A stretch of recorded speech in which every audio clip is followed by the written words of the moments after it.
welcome to Discussions with Energy Leaders. I'm Bill Bradford. I'm a Senior Vice President with Hanson Professional Services, and I'm the Principal in charge of Energy, Sustainability, and Resiliency for Hanson. We're very pleased to have Jeff Benavides with us today. Jeff's a leader in the field of energy and sustainability. He has an unbelievable background in these areas.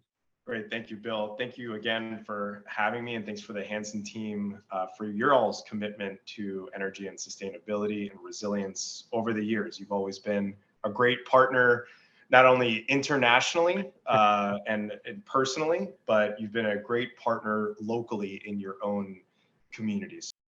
Now, you are one of the busiest people I know, and you're currently leading portfolios and performance at scale across USGBC, ARC, and GBCI. Will you please describe what that is and what you're doing with the program? I started with USGBC at the end of the year, and it was truly a dream come true, since most of my career has been built around the USGBC community. And of course, that's the US Green Building Council, which is an international nonprofit organization that provides education, training, as well as standards and creation of buildings and green communities across the world. There was a new term of leadership across USGBC and GBCI last year that really kind of put all of USGBC, GBCI staff and partners and related folks down and said, we need to be doing more to engage these organizations that we've worked with for many years. We've LEED certified many of their portfolios and construction projects. We've certified hundreds of thousands of LEED professionals with the LEED accredited professional program, but we need to do more. And they coined this term, this driving performance at scale. And I was brought on board to really take that vision and to make it something tangible. So my role varies day to day, from product development to stakeholder engagement, or working internally with teams to help be the face and the voice of these large organizations. You were previously the Chief Sustainability and Resilience Officer for Orange County, and you did a wonderful job. You were the first one, and you really set the standard. How did that stint in local government affect your thinking about what you're doing now with performance at scale plus portfolios? What I learned from working in local government was there's no if, and, or but.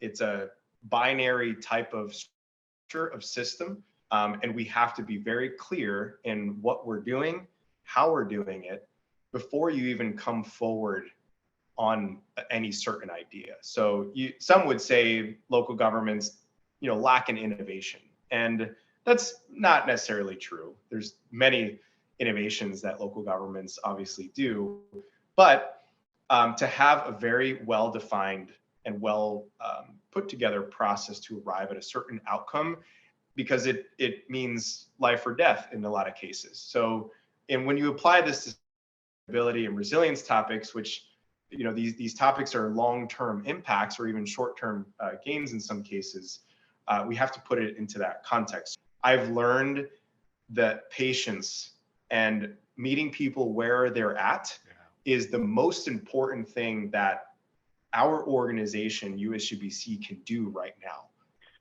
When you're doing that, do the local governments see the buildings of the portfolio and performance at scale initiative that you're rolling out, and are they adopting it? I think there's a lot of action gap with especially local governments that are taking this on, and this goes for organizations as well. So organizations that are taking these commitments and programs on the very first time, there's almost this pressure that I'm not doing enough, or, oh my gosh, there's so many frameworks and things that I need to do, or I need to have this plan or this policy or this item, and there's a lot of pressure there. So I think the work that we're doing here is trying to, like I said earlier, meet people where they're at and provide them an on-ramp for a variety of different things that they need to do, and hopefully not overwhelm them with a list or things that have prerequisites. I look forward to working with some of our local government partners. They see value in the work that I'm doing and that we're doing at USGBC for two reasons. They want to benchmark themselves against their own assets and make sure that their assets are performing the way that they should be, whether it's energy, health metrics, indoor air quality metrics, whatever metrics they have at building an asset level, because these local governments and federal agencies too have a lot of building assets. So they have benchmarks, KPIs that they need to make sure that they're meeting for themselves. But they also see value in tools and resources for the market. So for the community that they can't control and that they don't have control over directly, they see value in the work that we're doing, obviously, because we're providing these tools and strategies for them to adopt at the local market level. It has been a pleasure talking with you today. And for those of you who have the opportunity, we hope you'll come back and visit with us next time for part 2 of this presentation. Jeff is outstanding. I think we should call him an evangelist just because of all the wonderful things he does. But thank you so much and look forward to speaking with you later. Great. Thank you for having me again, Bill.